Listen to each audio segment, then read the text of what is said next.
Dans les situations précédentes, nous avons vu comment appliquer une augmentation ou une diminution exprimée sous forme de pourcentage. Maintenant, nous allons faire le travail quelque peu inverse, c'est-à-dire que nous allons avoir des données qui expriment une variation et nous allons exprimer sous forme de pourcentage cette variation. Regardons l'exemple suivant.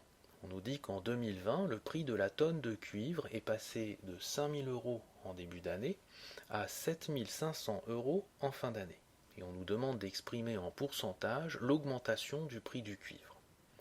Alors pour répondre à cette question, ce que nous allons faire, c'est traduire en équation le fait que 5 000 € a subi une augmentation d'un certain pourcentage inconnu, ce qui nous a donné 7 500 €.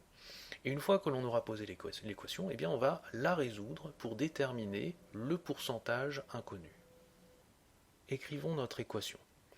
Au départ, nous avons 5 000 €. Et ces 5 000 € vont subir une augmentation d'un certain pourcentage que je vais noter T qui est inconnu. Donc on va lui ajouter T sur 100 fois 5 000.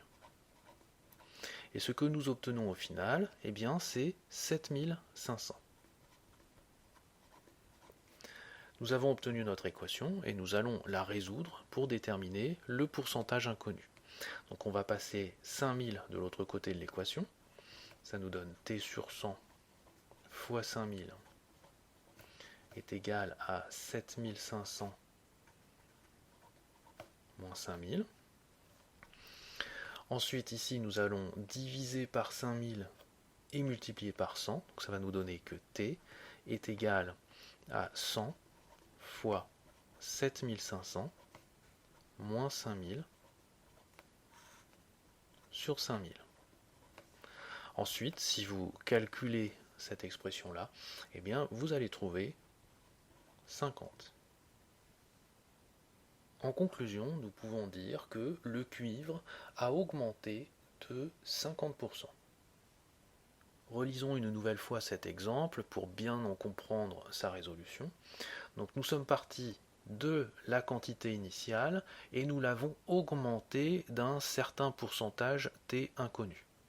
Et à l'issue de cette augmentation, nous devons tomber sur 7500, ce qui nous donne l'équation qui se trouve ici. Ensuite, nous résolvons l'équation et nous trouvons le pourcentage. Considérons ce nouvel exemple. On nous dit qu'en 2018, la production d'électricité du parc éolien français était de 28 TWh. On nous dit également qu'en 2019, cette production est passée à 34 TWh. Et on nous demande d'exprimer cette augmentation en pourcentage.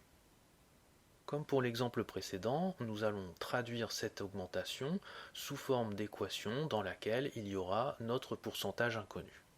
Donc initialement, nous avons une production de 28 TWh qui va augmenter d'un certain pourcentage T%. Donc on va rajouter T sur 100 fois 28. Et le résultat de cette augmentation va nous donner 34 TWh, donc égal 34. On résout cette équation, donc ça nous donne T sur 100 fois 28 est égal, donc je passe le 28 de l'autre côté, ça me fait 34 moins 28.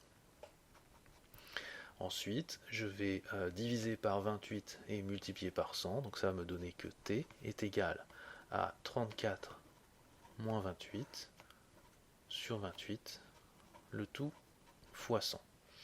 Et si vous faites le calcul, vous trouverez approximativement 21,43. En conclusion, nous pouvons dire que la production a augmenté de 21,43%.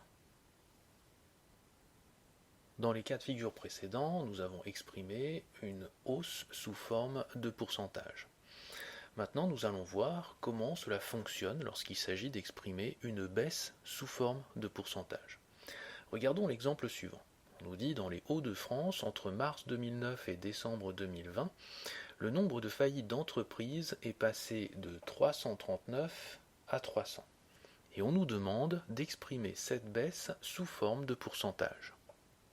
Pour répondre à cette question, nous allons faire exactement comme dans le cas d'une augmentation, sauf que au lieu d'ajouter un pourcentage, eh bien nous allons soustraire un pourcentage. Posons notre équation. Au départ, nous avons 339 faillites.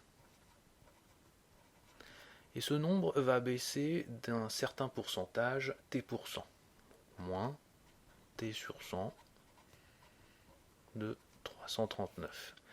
Et cette baisse va conduire à 300 faillites. Nous avons notre équation, nous allons la résoudre. Donc je vais passer le 339 de l'autre côté de l'équation. Ça me donne moins t sur 100 fois 339 est égal à 300 moins 339. Alors je vais multiplier par moins des deux côtés pour enlever le moins qui est ici. Ça me donne t sur 100 fois 339 est égal à 339 moins 300. Ensuite, eh bien, je vais passer le 339 de l'autre côté qui devient une division, le 100 de l'autre côté qui devient une multiplication. Donc ça me fait t égale 100 fois 339 moins 300 divisé par 339. Et si vous faites le calcul à l'aide d'une calculatrice, eh bien vous trouverez environ 11,5. En conclusion, nous dirons que le nombre de faillites a baissé de 11,5%. Résumons ici les différentes méthodes que nous avons rencontrées au cours de cette vidéo. Tout d'abord, nous avons appris à calculer une augmentation de t% d'une certaine quantité de Q. Pour ce faire, nous avons pris Q et nous lui avons ajouté t sur 100 fois Q. Ou bien encore, écrit de manière factorisée, cela nous donne 1 plus t sur 100 fois Q. Nous avons également appris à appliquer une baisse de t% à une certaine quantité Q. Il suffit de prendre Q et de lui retrancher t sur 100 fois Q, ou bien encore de manière factorisée 1 moins t sur 100 fois Q. Nous avons également vu comment exprimer une variation sous forme de pourcentage. Dans un premier temps, nous avons considéré le cas d'une augmentation de la quantité QI à la quantité QF. Et pour déterminer le pourcentage correspondant, eh bien, nous avons posé l'équation qui dit que QI a augmenté de t%, c'est-à-dire que QI plus t sur 100 fois QI est égal à la quantité finale QF. Et en résolvant cette équation, eh bien, nous pouvons déterminer l'augmentation de t%. Et puis nous avons également examiné le cas d'une baisse de QI à QF. Cette fois-ci, QI va baisser de t%, donc l'équation va nous donner QI moins t% de QI est égal à QF. Et en résolvant cette équation, eh bien, nous trouvons le pourcentage exprimé qui exprime la baisse. Enfin, nous avons appris à exprimer une variation sous forme de pourcentage. Tout d'abord, dans le cas d'une augmentation, si nous avons une quantité QI qui va augmenter pour devenir QF, eh bien pour déterminer le pourcentage correspondant, eh bien nous dirons que QI va augmenter d'un pourcentage inconnu t% pour devenir QF, ce qui conduit à l'équation QI plus t sur 100 fois QI est égal à QF.